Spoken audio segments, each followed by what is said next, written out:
Joining the conversation right now is the Chief Investment Officer of Huntington Funds, Randy Bateman. Randy, good to see you. Good morning. Thanks so much for joining us. Thank you. How do you see markets today?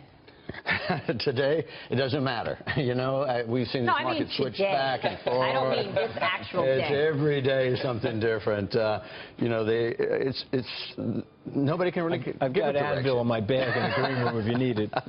Would you put money to work in stocks right now? Oh, I think so. You know, there's no question that we're looking at a dollar bill that doesn't really give you much of anything, whether you go with interest rates or international. Right now, I think the stock market's the only place you can go, and there's certainly some places that you need to be that can weather this. And I think agriculture is one area that you probably want to diversify.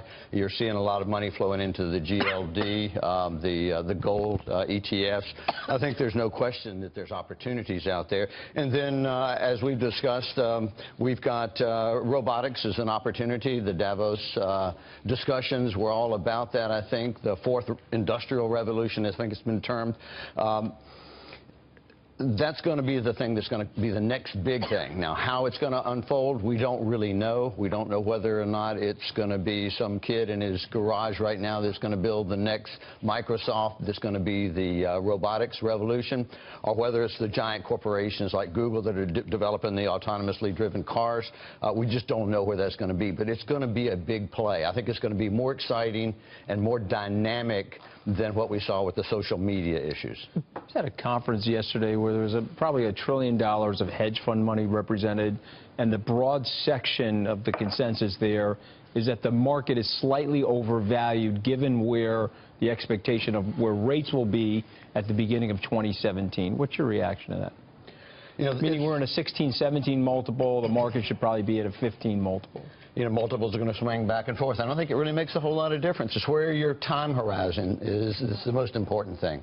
I take a longer-term perspective on this, and I think if you can be diversified in this market, you're going to come out okay. You're never going to be able to pick the bottom. There's no question about that. But you can do some things that will mitigate the swings. And certainly we use option strategies a great deal. If you see a stock that's out there that looks pretty good, that you want, but you don't like particularly the price, write a cash-covered put on it. And I think that's the best way to go. But do you think the broader economy is weak? I mean, certainly 15 was a lot weaker than people thought, right? A lot of people missed the macro story. So what's the macro story in 16, and does it impact earnings? I don't think there's any question it's going to impact earnings.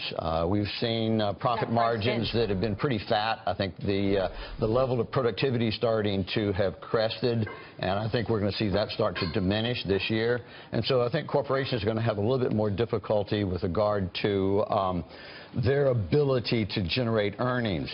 However, that having been said, if you look back in time, we've got a situation where there is fewer number of corporations out there in which to invest because of all the mergers and acquisition activity, and we've got fewer shares because of all the buybacks that have taken place. Thomas Paine once said that what we obtain too easily, we esteem too lightly. 'Tis dearness alone that gives everything its value. Right now, stocks are pretty dear.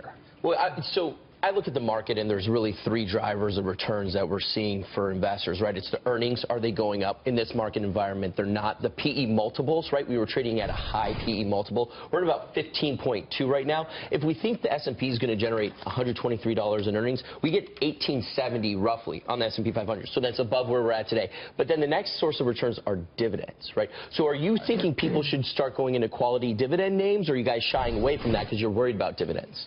No, I don't think we're worried about dividends. If you look at the corporations and look at their payout ratios, I think there's no question that you can find those corporations whose dividends are safe.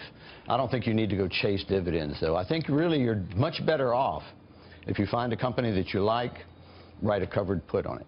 Okay, so that's the best way to go. Be selective and write the puts. Randy, it's good to see you. Thank you. Thanks so much. Take care. Appreciate you joining us today, Randy Bateman.